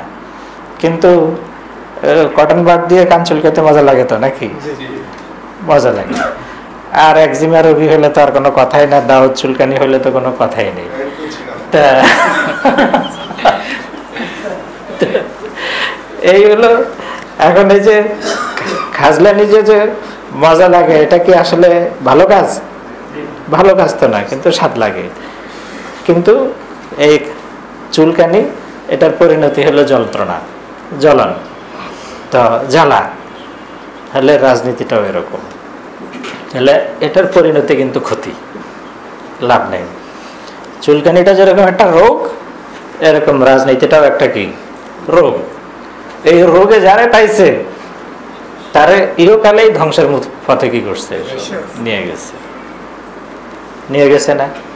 আপনি দেখেন বাংলাদেশে এই যে তপন কুমার তো খ্রিস্টান বাপটিস্ট, এই স্কোয়ারের মালিক, যে তারা ব্যবসা করে যেতেছে না? হ্যাঁ, সে কি এই বেক্সেমকো গ্রুপের চেয়ে বড় ব্যবসায়ী না ছোট ব্যবসায়ী? বড় ব্যবসায়ী। তার ব্যবসা আগে যেরকম চলছে এখনো কি চলতেছে। তার তো দলবাজি করা লাগে নাই, ও বুদ্ধিমান খ্রিস্টান, কিন্তু কি মাথায় কি আছে? বুদ্ধি আছে। যার কারণে পান কোম্পানি কাদিয়ানি ঠিক আছে, কিন্তু ব্যবসা করে যাইতেছে না, দলবাজি করা লাগছে তার ব্যবসার জন্য। পান কোম্পানিও তো বেক্সিমকোলার চেয়ে কম না, বেক্সিমকো, নাসার, তারপরে বসুন্ধরা এদের চেয়ে ছোট তো না, বরং বড়। তো এরা ব্যবসা করে যাইতেছে না, তাদের ব্যবসা এই সরকারের পতনের আগে যেমন ছিল এখনো তাই আছে। কারোই পালাইতে হয় নাই, কারোই জ্বালা কিছুই কি হয় নাই, নষ্ট হয় নাই। এই বেচারার কি দরকার লাগছে রাজনীতিকরণের? এই রাজনীতি করে কি সমস্যাটা করলো? হ্যাঁ, কি সমস্যা করলো? এখন কোরবানির গরুর দৌড়ে দিয়ে বান্ধা তারা নৌকার থেকে কি করতেছে? উঠাইতেছে। হ্যাঁ, এই বেটার এই পর্যন্ত যাওয়ার তো কোনো দরকার ছিল না। দেশের শীর্ষস্থানীয় ব্যবসা প্রতিষ্ঠান তার, এই ব্যবসা প্রতিষ্ঠানে লাখো লোকের কি রুজি জড়িত, আর তার লক্ষ লোকের কি দিতেছে কর্মসংস্থান হচ্ছে তার বিভিন্ন প্রতিষ্ঠানে। এই লোক দলবাজি করে মনে করতে কি হয়ে যাবে, আরো উপরে চলে যাবে, এর মধ্যে নেত্রীর নামে কি দিচ্ছে, স্লোগান দিতেছে। তো এখন কি হলো, এখন সেও ডুবলো, তার প্রতিষ্ঠানগুলো এখন যখন হিসাব নিকাশ শুরু হবে দেখা যাবে যে দেউলিয়া হয়ে গেছে, দেউলিয়া হয়ে গেছে। তো বহু লোকের কর্মসংস্থান নিয়ে টান দিবে, আর তার তো বাকি জিন্দিগি কি হয় আল্লাহ ভালো জানে। তো এই যে জিনিসটা, যে এটার তো প্রয়োজন ছিল না, এরকম এ তো হলো সাধারণ জনগণের কথা বললাম, যে জেনারেল রাজনীতির কথা বললাম। ঠিক সেম জিনিস হলো আমাদের ইসলামের নামে যারা রাজনীতি করতেছে প্রচলিত ধারায়, এটা আমাদের দৃষ্টিতে কিংবা আমাদের আকাবেরদের দৃষ্টিতে ভুল পন্থা। এখন মাকসাদ সঠিক হওয়ার কারণে যদি সব পেয়ে যায় তাহলে সেটা তো আল্লাহ পাকের মেহেরবানি, যে এত চেষ্টা করছে এত ইসলাম কায়েম করার জন্যে। এখন ইসলাম কায়েম করার পদ্ধতি ভুল করছে, ঠিক আছে, এখন যদি পদ্ধতি ভুল বুঝে না এসে থাকে তো তা আল্লাহ তাআলা মাফ করতে পারেন।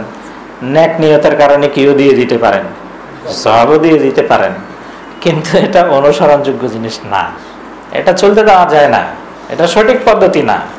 ওলামায়ে কেরামের মনে করা উচিত না যে বিগত 15 বছর বা 16 বছর আমাদের ইসলামী রাজনীতির দুর্দিন গেছে, এখন সামনে সুদিন আসতেছে, সুতরাং এখন আমাদের কি করতে হবে, এই ঝাঁপায় পড়তে হবে এই ময়দানে। না রে ভাই, এটা ইসলামী রাজনীতির তরিকা না। ইসলামী রাজনীতির তরিকা হলো আমরা যতটুকু বুঝি, আমাদের বুজুর্গানে দিন যতটুকু যে পন্থা অবলম্বন করছে, এই রাজনীতি, দলবাজির রাজনীতি বন্ধ করে দিয়ে তারপরে সকলেই আমর বিল মারুফ নেহি আনিল মুনকার নিজ নিজ জায়গায় থেকে এটাকে নিজের দায়িত্ব হিসাবে নিয়ে এটার উপরে কি করা, একমত থাকা, এটা দিয়ে চেষ্টা করা। হেফাজতে ইসলামের প্রতিষ্ঠা মূলত এই উদ্দেশ্যেই হয়েছিল যে আমরা কোনো রাজনৈতিক ইয়েতে যাব না, কখনো নির্বাচনে যাব না, এবং কখনো কারো শত্রু কিংবা কারো মিত্রতে পরিণত হইব না। আমাদের দাবি থাকবে ইসলাম জাতীয় পর্যায়ে, ইসলাম এবং মুসলমানদের বিরুদ্ধে যদি চক্রান্ত হয়, অন্যায় হয়, তাহলে সেটার প্রতিবাদ করা। এটাই ছিল হেফাজতে ইসলামের মূল লক্ষ্য উদ্দেশ্য। এবং এই লক্ষ্য উদ্দেশ্যের উপরে যতক্ষণ ছিল ততক্ষণ পর্যন্ত তাদের প্রভাব ছিল, প্রতিপত্তি ছিল। কিন্তু পরবর্তীতে ওই যে ভুল রাজনীতির চিন্তা এটার উপরে কি এসে গেছে, প্রভাব বিস্তার করছে। প্রভাব বিস্তার করার পরে কি হয়ে গেছে, যেই হেফাজতে ইসলাম ছিল এমন এক প্রভাব প্রতিপত্তি সম্পন্ন সংগঠন, যেখানে যে সময় এই দানব সরকারের বিরুদ্ধে কথা বলার মতো বড় বড় রাজনৈতিক দলেরাও কি পায় নাই, সাহস পায় নাই, তখন তার ভিত্তি কাঁপায় দেওয়ার মতো প্রোগ্রাম যে হেফাজতে ইসলাম করতে পারছে, যেই মুহূর্তে ওই রাজনীতির চিন্তা কিংবা রাজনৈতিক চিন্তাধারাটা তার উপরে প্রভাব বিস্তার করছে কিংবা অনুপ্রবেশ করছে, তখন থেকেই সেই সিংহ কি হয়ে গেছে, বিড়াল হয়ে গেছে। এখন মেও মেও করা ছাড়া আর কোনো কি নেই, শক্তি নেই, এতটুকুই, একদম মেও মেয়ের পর্যায়ে চলে গেছে, কোনো গুরুত্ব নেই। এই গুরুত্বহীন করে হয়ে গেল কেন? ঠিক হেফাজতে ইসলাম যেরকম সিংহ থেকে বিড়ালে পরিণত হয়েছে, গর্জনের পরিবর্তে এখন মেয়ময় পার্টিতে চলে গেছে। যারা তৎপর রাজনীতিতে সম্পৃক্ত আছে তারা শুরু থেকেই মেয়ময় পার্টি, তারা শুরু থেকেই এই শুধু ইয়ে করা, পিছনে পিছনে কিছু, এই ছাড়া আর কোনো কাজ নেই। এমনও দেখা গেছে, এমনও শোনা গেছে যে রাজনীতিকারে এই গেল কি জানি কয় নির্বাচনের আগের নির্বাচনে একটা সিটের জন্য গণভবনে গিয়ে বসে আছে, তো নেত্রী মাথায় হাত বুলিয়ে দিছে, সে মনে করছে সিট তো কনফার্ম, হ্যাঁ আশীর্বাদ পেয়ে গেছে। তো আবার যে বয়ান করতেছে সে বলতেছে যে নেত্রী যার সঙ্গে হাসি দিয়ে কথা কয় তার খবর আছে। তার খবর আছে। তো ওরা কি করছে, গেছিল সিটের জন্য, নেত্রী নাকি হাসা তার মাথায় হাত বুলাই দিছে, এটার খবর আছে।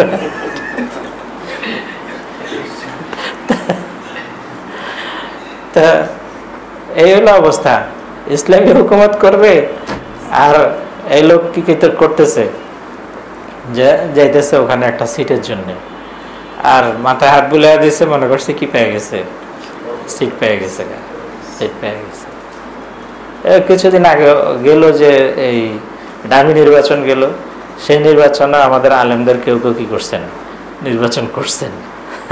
বলেন তো, উনি যদি নির্বাচনে সিটও পেয়ে যেতেন, ইসলামের কি কাজে লাগতো সেটা?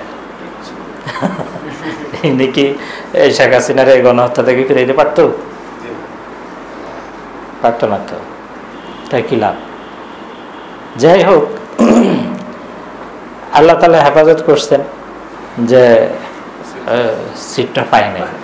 সিট পাইলে অন্তত এই গণহত্যার কিছু দায়িত্ব ওনারও কি করতে হইতো, নিতে হইতো। তো এই জিনিসটা বুঝতে হবে যে ইসলামের রাজনীতি যখন এই ধরনের বিষয়ের সাথে আমরা একমত পোষণ করি না, বলে দেওয়া হয় যে তাহলে ইসলামিক রাজনীতি নাই। ইসলামে অবশ্যই রাজনীতি আছে। ইসলামের রাজনীতি কি সেটা বুঝতে হবে।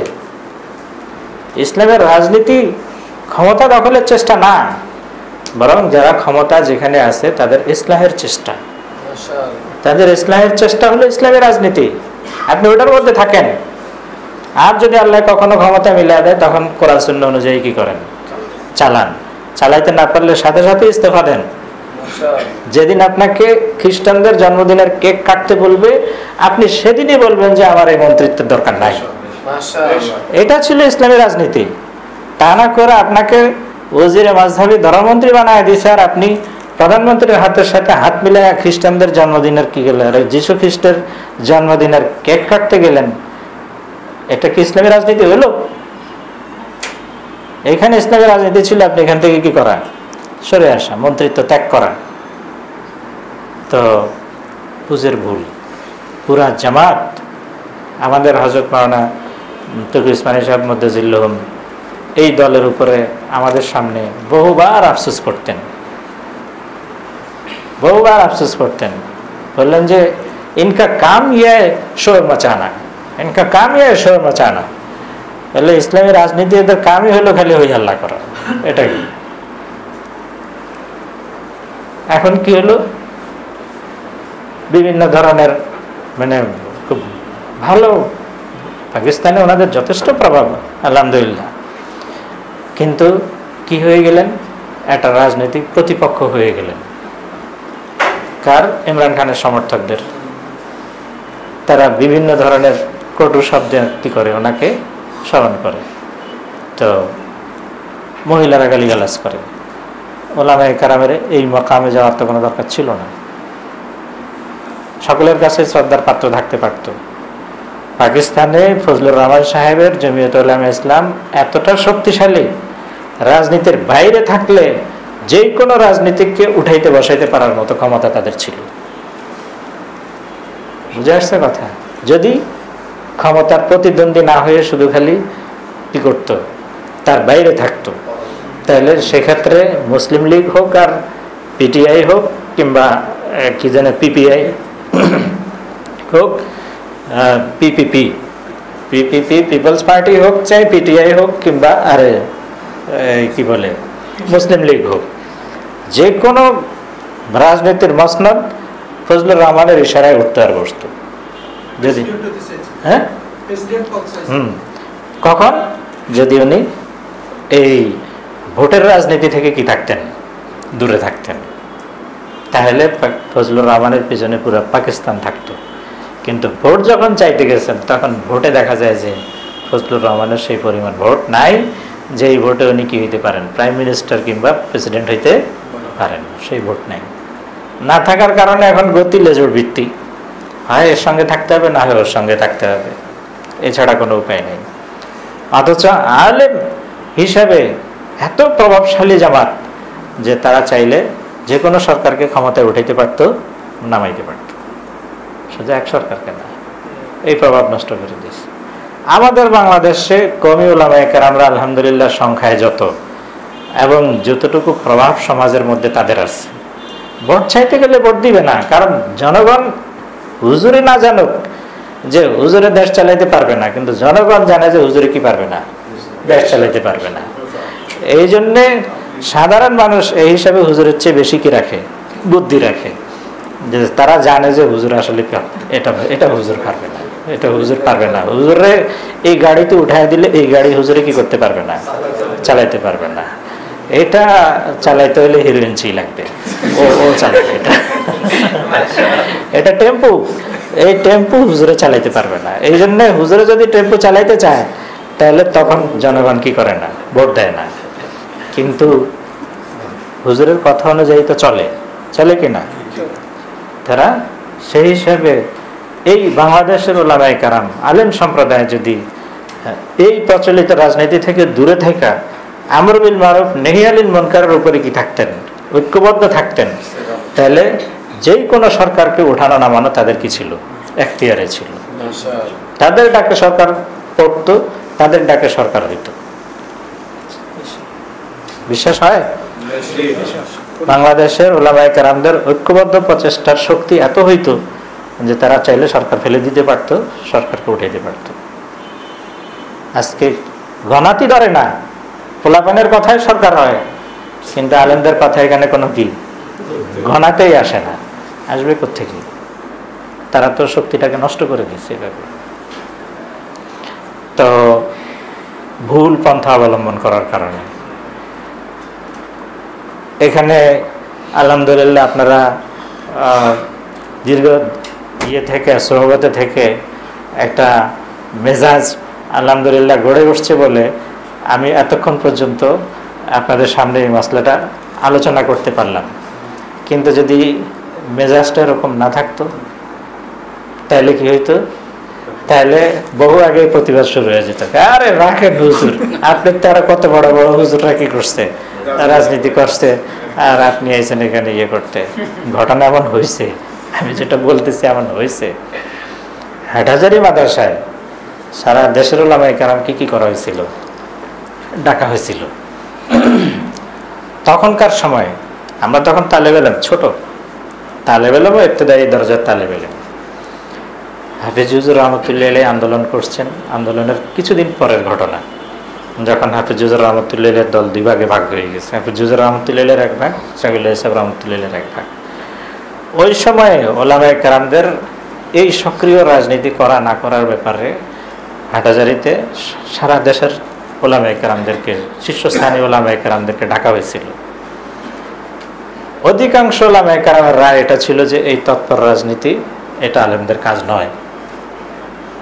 কিন্তু যারা এই রাজনীতির সাথে সম্পৃক্ত ছিলেন এরকম এক দুইজন ওখানে উপস্থিত ছিলেন, ওই এক দুজনেই মজলিস খারাপ করে ফেলছে,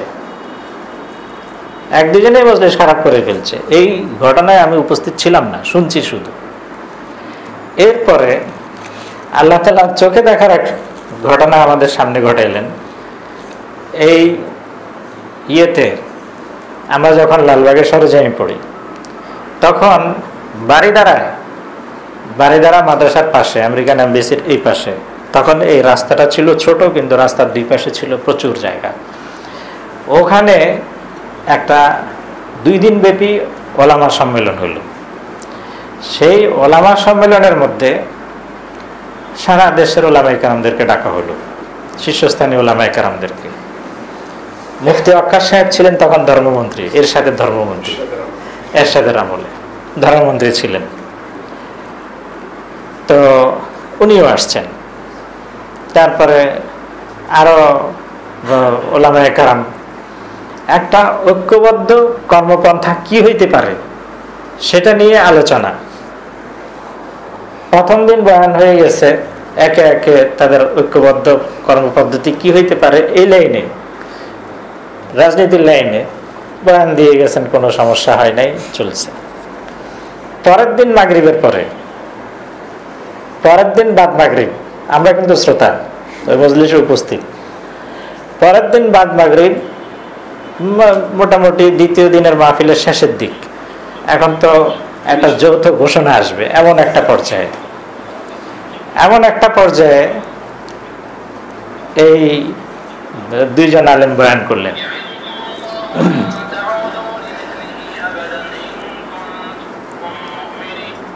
দুইজন আলেমের বয়ান, আমি নাম বললে আপনারা চিনবেন, এই জন্য আমি নাম বলতেছিলাম। তা দুইজন আলেমের বয়ান, প্রথমে একজন বয়ান দিয়ে গেলেন, সর্বজন শ্রদ্ধেয় বুজুর্গ মানুষ। এরপরে আসলেন দ্বিতীয়জন। তা দ্বিতীয়জনে বয়ান করতে গিয়ে ওনারটাকে আবার কাটলেন উনি যে।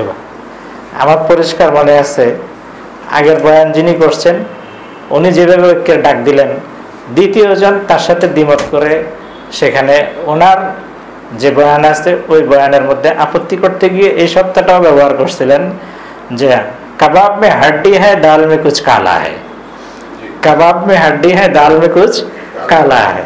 আমরা এই প্রবাদটা সেদিন ওখানে শুনছিলাম। আমরা কাবাব মে হাড্ডি হ্যায় দাল মে কালা হ্যায় কুছ কালা হ্যায়, ये क्या है? আমাদের পোলাপান তখন এই যে প্রথমজন বয়ান করলো আর দ্বিতীয়জন তার বিপরীতে বয়ান করতে গিয়ে সেটা সমালোচনা করলো, তো মজলিসের মধ্যে পুরো হাউকাউ লেগে গেল। এই হাউকাউ লেগা শেষ। এই দুই দিন ব্যাপী মহাসম্মেলন ওখানেই শেষ, সমাপ্তি। মানে এমন হাউকাউ লাগলো যে এটারে আর কি করতে পারলো না, মিল করতে পারলো না, গোছাইতে পারলো না। শেষে যারা ছিলেন, কি বলে, ব্যবস্থাপক ছিলেন, তো ওনারা এন্তেজামিয়া, ওনারা কি করে দিলেন, দোয়া করে দিয়ে মজলিস খতম। যৌথ ইশতেহার তো দূরের কথা, মজলিসই খতম। নিজের চোখে দেখা ঘটনা। আমরা ছোট বলে বুঝতেই পারতেছিলাম না যে কি নিয়ে মাহফিলটা নষ্ট হয়ে গেল, এত বড় একটা সম্মেলন কি নিয়ে নষ্ট হয়ে গেল। তা আমরা খুব বুঝতে পারি নাই।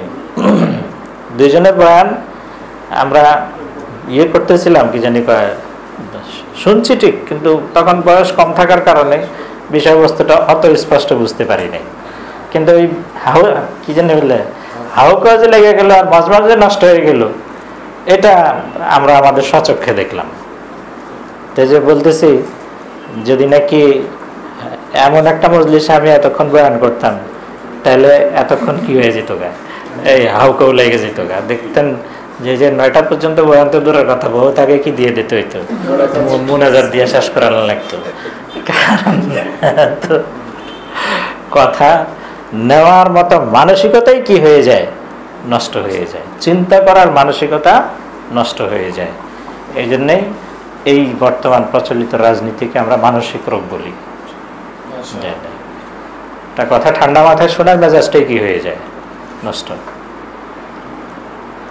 তো এই জন্যে যখন আমরা ডান বাম থেকে এই ধরনের কথা শুনবো, আমাদেরকে অস্থির হলে চলবে না।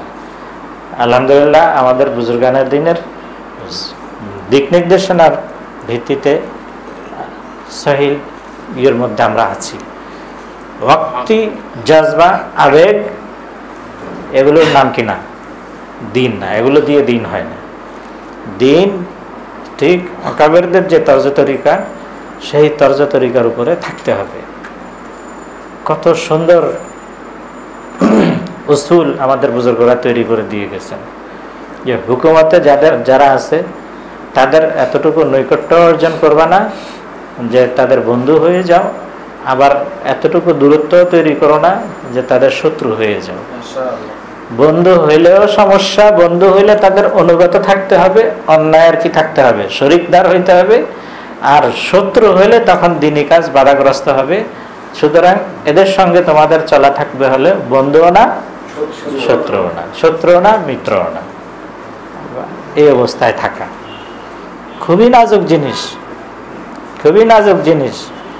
এই উসুলের উপরে যদি নাকি আমাদের এই ওলামায়ে কেরাম এবং ওলামায়ে কেরামের সঙ্গে যারা থাকে সকলে যদি নাকি এই নীতির উপরে থাকতো, তাহলে আলেম ওলামাদের মর্যাদা, শক্তি, তাদের প্রভাব আরো অনেক কি থাকতো, বেশি থাকতো। এটাকে নষ্ট করছে এই দলবাজি।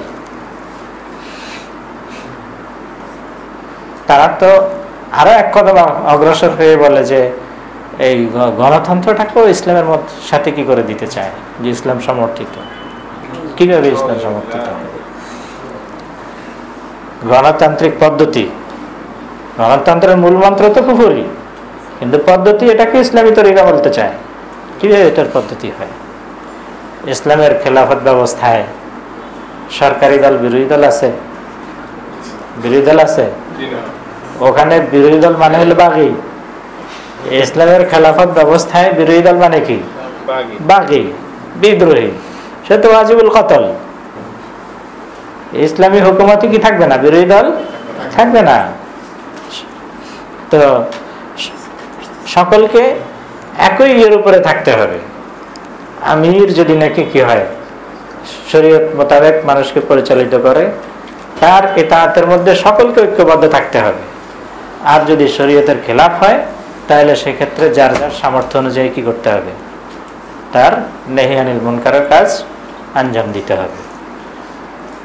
তো সেইভাবে যে ইসলামী রাজনীতির তরিকা হবে সেটা ছিল। হযরত আবু বকর রাদিয়াল্লাহু তাআলা আনহু, হযরত ওমর রাদিয়াল্লাহু তাআলা আনহু খেলাফতের রাশেদার যুগে বিরোধী দল ছিল নাকি? বিরোধী দল ছিল না। তো ওখানে বিরোধী দল মানে তার খোল্লা উড়াই দেওয়া হবে যতক্ষণ পর্যন্ত ইসলামী হুকুমত থাকবে, বিরোধী দল যেতে পারবে না।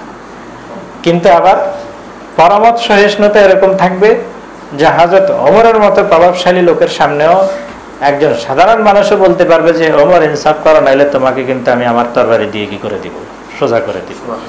এতটুকু স্বাধীনতাও আছে। তথা নাহি আনিল মুনকারের এতটা খোলা অনুমতি ছিল যে ওমর রাদিয়াল্লাহু তাআলা আনহু মতো প্রভাবশালী শাসক, যার ভয়ে কায়সার ও কেসরা কি থাকে প্রকম্পিত, তার সামনে একজন সাধারণ নাগরিক, এমনকি মহিলা পর্যন্ত বলতে পারে যে ইনসাফ না করলে কিন্তু তোমাকে কি করবো, আমরা সোজা করে দিব। হযরত মুআবিয়া রাদিয়াল্লাহু তাআলা আনহুর জীবনী সেদিন আমরা আলোচনা করতে গিয়ে পড়লাম যে হযরত মুআবিয়া রাদিয়াল্লাহু তাআলা আনহু কত প্রভাবশালী শাসক ছিলেন 20 বছর টানা। ওনার আগে হযরত আলী রাদিয়াল্লাহু তাআলা আনহুর সময় মুসলমানদের মধ্যে এত হযবরল অবস্থা হয়ে গেছিল যে কেউ খারেজি, কেউ রাফেজি, এই ধরনের বিভিন্ন ফিরকা বের হয়ে হযরত মুআবিয়া রাদিয়াল্লাহু তাআলা আনহু সবাইকে কি করে দিলেন, একেবারে এমন পর্যায়ে নিয়ে আসলেন যে এখানে দ্বিমত করার সুযোগ ছিল না। কিন্তু সে হযরত মুআবিয়া রাদিয়াল্লাহু তাআলা আনহুর সামনে একজন সাধারণ মানুষ ইনসাফের কথা বলতে পারত এবং বলতে পারত যে ইনসাফ না করলে সোজা করে দিব। হযরত মুআবিয়া রাদিয়াল্লাহু তাআলা আনহু জিজ্ঞাসা করতেন যে কি দিয়ে সোজা করবে ভাই? তখন তার হাতের লাঠি দিয়ে বলতো যে এই লাঠি দিয়ে সোজা করবে।